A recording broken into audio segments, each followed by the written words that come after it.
Последни вести денеска. Безживотно тело на жена во фаза на распаѓање из утрината беше пронајдено во близина на селото Зрновци во околината на Кочани. Официјално причините за смртта не се познати, но неофицијално станува збор за грозоморно убиство. Од Зрновци известува Маја Стојановска. Мистериозен случај ги вознемири жителите на село Зрновци, каде утрово беше пронајдено тело на почината жена во фаза на распаѓање.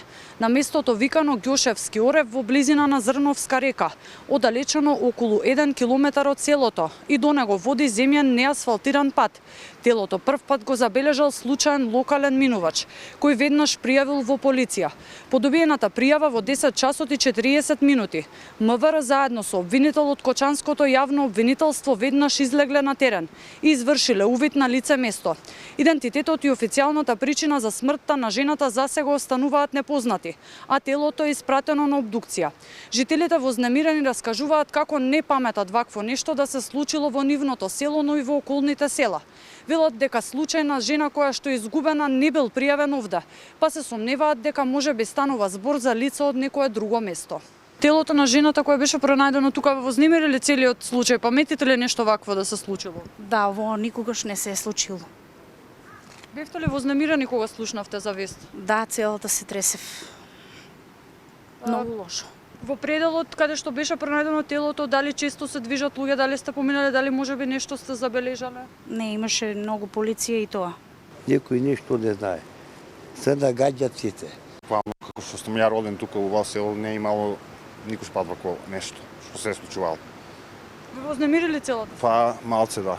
Сепак за овој случај повеќе локални медиуми, но и самите жители шпекулираат. Дел објавија некакви неофицијални информации кои што говорат дека телото било пронајдено обезглавено, но и дека жената пред да биде убиена била жртва на насилство. Секако ова се само шпекулации, а официјалните информации се очекуваат во текот на утрешниот ден од страна на надлежните. Исто така жителите овде ни посочија дека ретко се движат по самиот пат. Единствено таму одат луѓето кои што се занимаваат со земјоделие. Одат натаму на патот кон самите ниви. Во текот на денот на терен овде можеа да се забележат и полициски службеници, но и пожарникари, кои што вршеа увид на самото течение на реката. Исто така надлежните велат дека се преземаат сите мерки за целосно расчистување на случајот.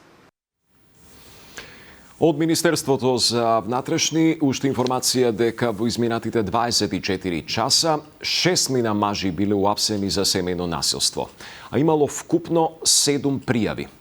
44 годишен кумановец е приведен за физички напад на неговата 32 годишна сопруга. 29 годишен маж во Валандово е уапсен за физички напад на 26 годишната сопруга. Во Струмица, личен од слобода е 52 годишен маж за физички напад на 46 годишната сопруга. Во Скопје, 33 годишник е приведен за напад на сопругата и детето. Во Виница, уапсен е 35 годишен маж кој во пијана состојба ја тепал жената. Во Скопје, пријавени се и 2 случаја од родители за насилство претрпено од нивните синови.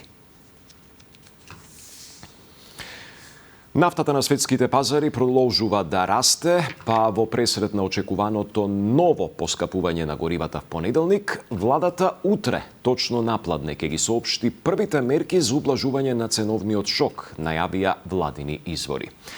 Некои од земјите во регионот веќе ги намали акцизите или пак ги замрзнаа цените, а последна во низата е Црна Гора. Сандра Спасовска.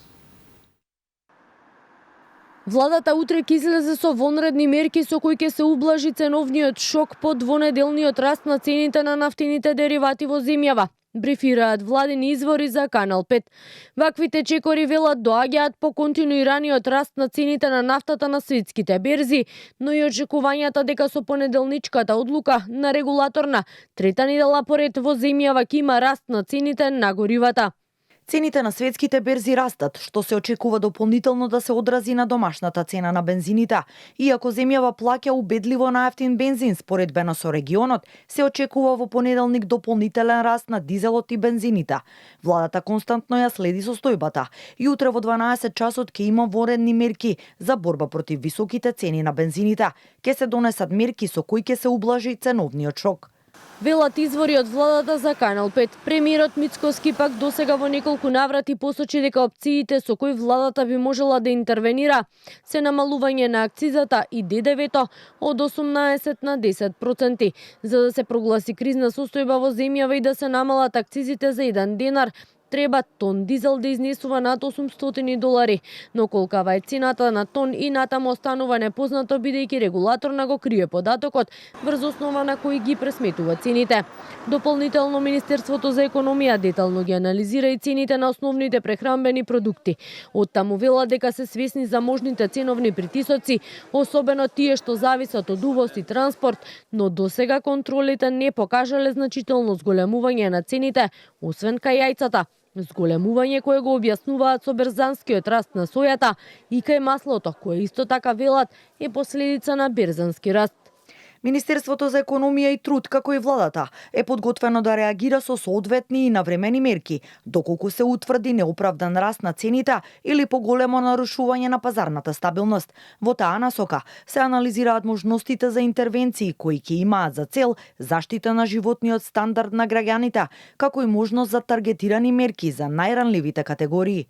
Велат од Министерството за економија по првичните контроли на Државниот пазарен инспекторат и посочуваат дека целосен извештај за ценовните движења очекуваат во текот на следната недела, пошто ќе си има појасна слика за следните чекори. Од опозицијската СДСМ и денеска побараат да се прифатат нивните предлози за намалување на акцизата за 4 денари и ДДВ-то на 5%. Основните производи стануваат луксус. Се најавува и ново покачување на цените на горивата.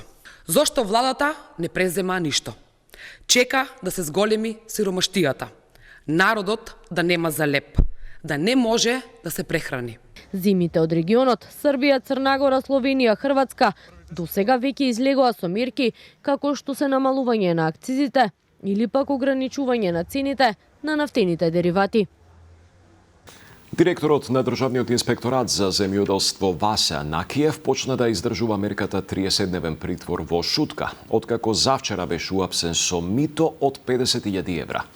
Тој е вториот актуелен директор што се соочува со обвинение за корупција, откако пред неколку месеци беше уапсен и првиот човек на Агенцијата за финансиска поддршка во земјоделието Илија Стоилев, за кого судењето ќе почне веќе в среда. Дали ова најавува нови ветришта во борбата со корупцијата, особено на високопрофилните случаи за кои земјава со години добива критики, тема на Јана Јосиповска. Раздвижување во борбата против корупцијата се чувствува, но останува предизвикот за отворање на случаи за висока корупција, вели поранешната прва антикорупционерка Билјана Ивановска, по серијата скандали на корупција во македонското земјоделие и апсењето на двајца директори на институции за примање мито. Ивановска со став: добро е да почнат, но важно е и како и дали ќе завршат. Секако дека се чувствува некакво раздвижување. Сепак, апсењата треба да се бидат резултат на претходни истраги. Но, за граѓаните е многу поважно како ќе завршат, со каков исход. Значи, резултатот од сето тоа, пресудите се важни. Од тука, не можат судиите да судат ако нема добро обвинение. Од тука се произлегува. За нецели 5 месеци двајца функционери во земјоделството од актуелната власт се фатени со мито. Последниот случај со директорот на Државниот инспекторат за земјоделство Васе Анакиев и скандалот кој во ноември беше откриен за злоупотреби на средствата од ДИПАРТ, пошто беше покренато обвинение од обвинителството за гонење криминал и корупција и за директорот на Агенцијата за финансиска поддршка во земјоделството Илија Стоилев. Во двата случаи, според информациите, било побарано мито од 50.000 евра како дел од сумата. Судењето за Стоилев започнува во среда на 25 март во Скопскиот кривичен суд. Во меѓувреме, основното јавно обвинителство поднесе обвинение против поранешниот државен правобранител Фехми Стафа за примање подкуп исто така од 50.000 евра, кој требало да му ги даде на судијата на апелација Ѓоко Ристов, кај кого пак во јануари беа пронајдени 350.000 евра во ѕид. Ивановска смета дека клучната улога во борбата со корупцијата и криминалот сега ќе ја има новиот обвинител Савески, но вели дека и владата треба да одвојува повеќе пари за да се зголемат капацитетите на обвинителството. Тоа беше се во вечерниот преглед. Пријатно.